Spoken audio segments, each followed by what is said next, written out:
The film opens with Julien and Lisa, a joyful married couple deeply in love.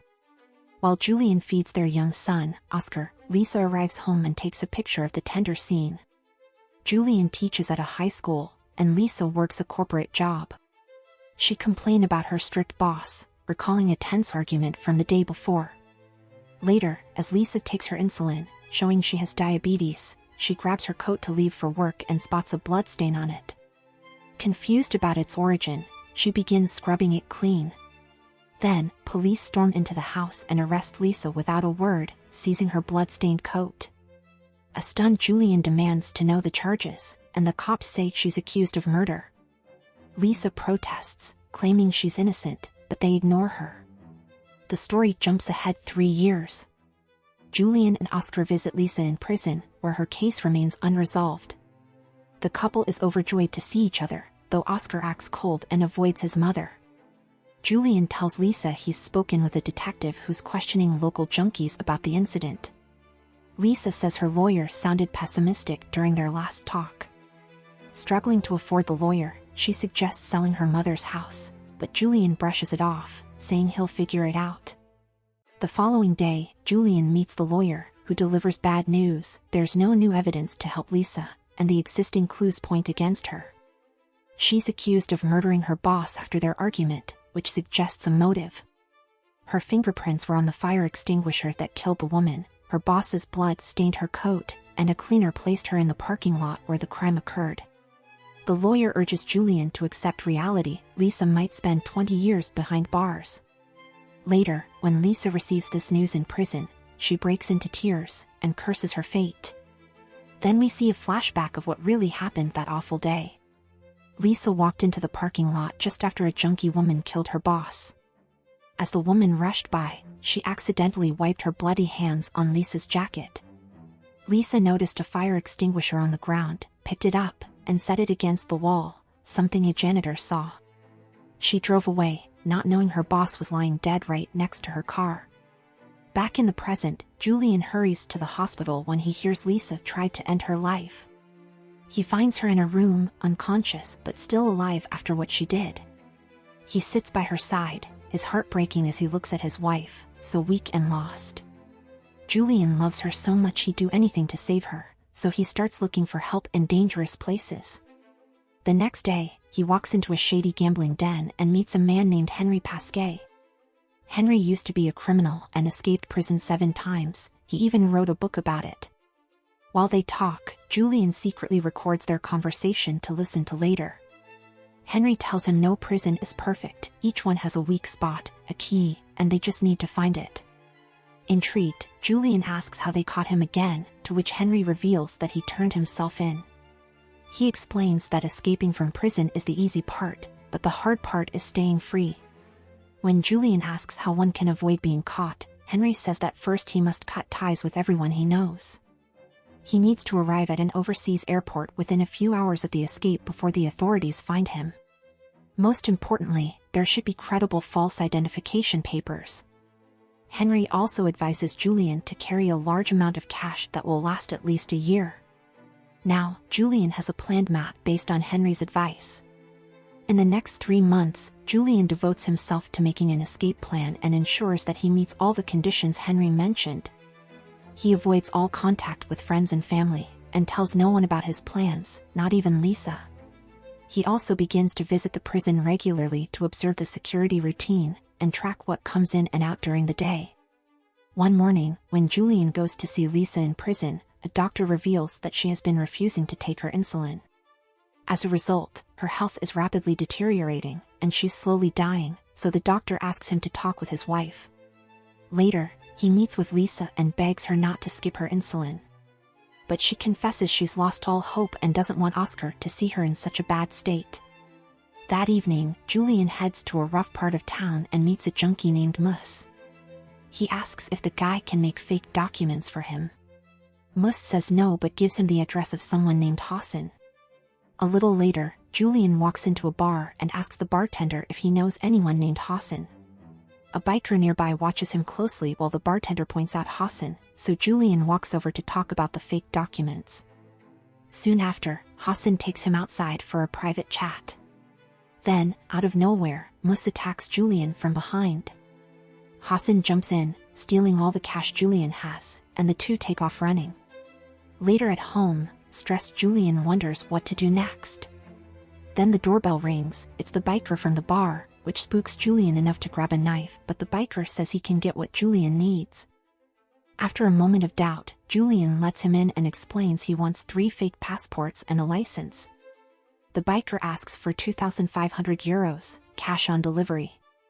Julien isn't sure about spending so much, but he's out of options. He hands over his family's details, and they agree to meet again in a week. The following day, Julien visits Lisa's mother's house and finally decides to sell it.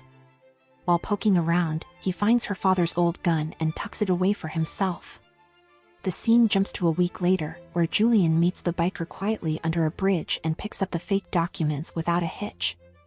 Even with the passports and papers ready, Julien still needs the perfect key to make his plan work. One day, he's staring at his map, covered with photos of the prison he's snapped over the past few months. His eyes land on a picture of a delivery van that brings medical records to the jail.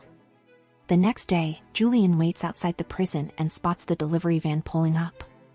When the driver steps away, Julien sneaks inside, rummages through the prisoner's medical records, and swipes Lisa's test results before slipping out just as the driver returns. In the days after, Julien starts selling off everything in his apartment, piece by piece, to scrape together enough cash. Soon, the rooms are empty and nothing is left but only echoes. The next day, he visits Lisa, only to find her frail and fading because she's still refusing her insulin. Because of this, she's being moved to another prison with a hospital in just 3 days. This throws Julien's plans into chaos. He can't gather the money fast enough. He pushes the house buyer to pay right away, even threatening to hike the price, but it's no use. He's left scrambling, trapped in a desperate corner. In the next scene, Julien drops his son off at his parents' house and takes off. He grabs his gun and, in a shocking move, decides to rob a bank. But at the last second, fear takes over, and he backs out.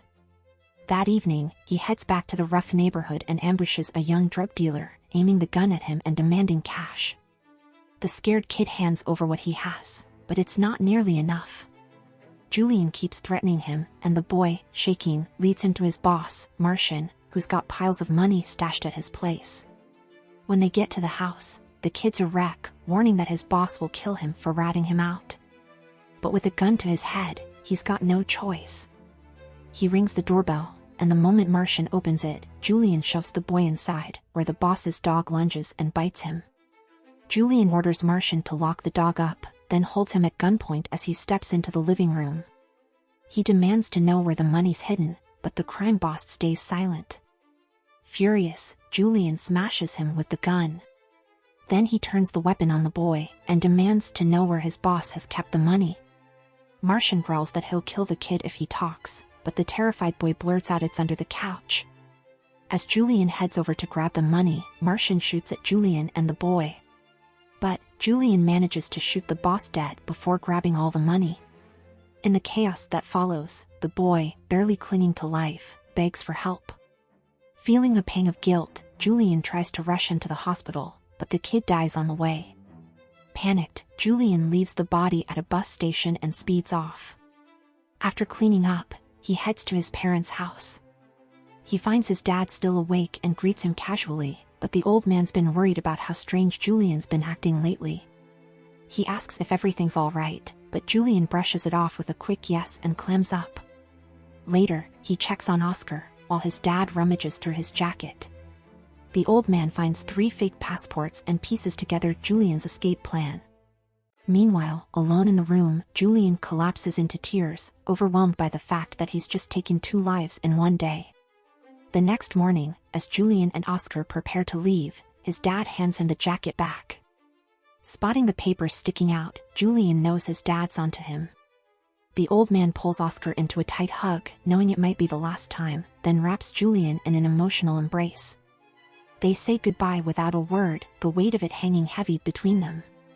Elsewhere, a senior police officer named Suspense shows up at Martian's apartment with his team. They figure the boy found at the bus stop was tied to what happened, especially since neighbors reported hearing gunshots the night before and saw a car peel out. Turns out that car clipped a corner, and the police picked up pieces of a busted headlight, sending them off to the lab for clues. In another moment, Julien rips down the mind map he'd been working on and tosses it in the trash. He gets ready to leave the apartment with Oscar and makes one last trip to the jail, waiting for the delivery van to roll in. Once the driver steps away, Julien slips inside the van again and plants a forged copy of his wife's records. After that, he takes Oscar and checks into a hotel using a fake name. Later that night, he sits Oscar down and says that when he wakes up tomorrow, Dad won't be around. He tells his son not to open the door for anyone and to wait for him to come back. The next morning, Julien wakes up early, plants a soft kiss on his sleeping son's forehead, and slips out of the hotel quietly. Meanwhile, at the police station, Susani gets word that the lab results for the car are in. It's a 1998 Volvo with a rare paint color, only 37 of them exist in the whole region. After digging around, they narrow it down to 2 suspects, a German man who is the husband of a woman locked up for 20 years on a murder charge. Elsewhere, the prison doctor checks Lisa's medical records and is floored to see her blood sugar levels are dangerously low. He insists she needs to get to a hospital right away. At the same time, Susani and his partner show up at Julien's apartment, but no one answers the door. They call the landlord for a key and step inside, stunned to find the place totally empty. It hits them fast, Julien's tied to those murders and planning to run off with his wife. In the next moment, Lisa's loaded into a police van and driven to the hospital, with Julien tailing close behind. Susani catches wind that Lisa's on her way there and sends another patrol to make sure she doesn't slip away. Soon, she's wheeled into a hospital room, watched over by 2 officers. Moments later, Julien slips into the hospital room dressed as a doctor. Lisa's eyes widen in shock when she sees her husband, and he hands her a doctor's uniform, urging her to put it on. She hesitates, saying she can't go through with it, but after he pleads with her, she gives in. Together, they start to sneak out, just as the second patrol bursts in and finds the 2 guarding officers tied to the bed. Outside the elevator, a swarm of cops corners them. Julien pulls out his gun, holding them off as he and Lisa stay inside the elevator. Later, the police stumble across their discarded uniforms, but the couple has already made it outside. The chase spills into the streets, with cops hot on their heels. Julien and Lisa weave through the crowd, blending in until they vanish from sight. Soon after, they reach the hotel room and reunite with Oscar, wrapping him in a tight hug. Lisa turns to Julien, asking why he risked everything and what they'll do next. He tells her they're going far away, but she frets about Oscar. What if they both end up in jail? Julien comforts her, promising it won't happen. Meanwhile, Susani gets on the phone with every precinct, ordering them to scour nearby borders and airports for a couple with a young boy. He also tells officers to grill Julien's neighbors and family for any leads. Later, some cops show up at his building, digging through the trash for anything that might point them in the right direction. In another scene, we see Julien's family in a car, hitchhiking with another couple. They reach the Belgian border, and luck is on their side. The patrolling officers assume they're all one big family. The cops were told to watch for just a couple with a kid, so Julien, Lisa, and Oscar slip across into Belgium unnoticed. At the same time, 2 officers sift through the trash back home and find scraps of Julien's map. They figure out he's planning to fly to somewhere abroad, but the pieces don't show where. Susani orders his team to send photos of the couple to every airport in Europe. Next, the family pulls up to Liège Airport in Belgium. Julien ditches his gun, and they step up to the boarding counter. He's a bundle of nerves, so Lisa grabs the passports from him and hands them to an older officer. The man examines them carefully, checking against a list of wanted criminals.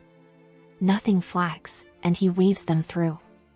Just moments later, an Interpol alert with Lisa's picture pings the airport system. But right then, the old officer's shift ends, and a new one clocks in, missing the update entirely.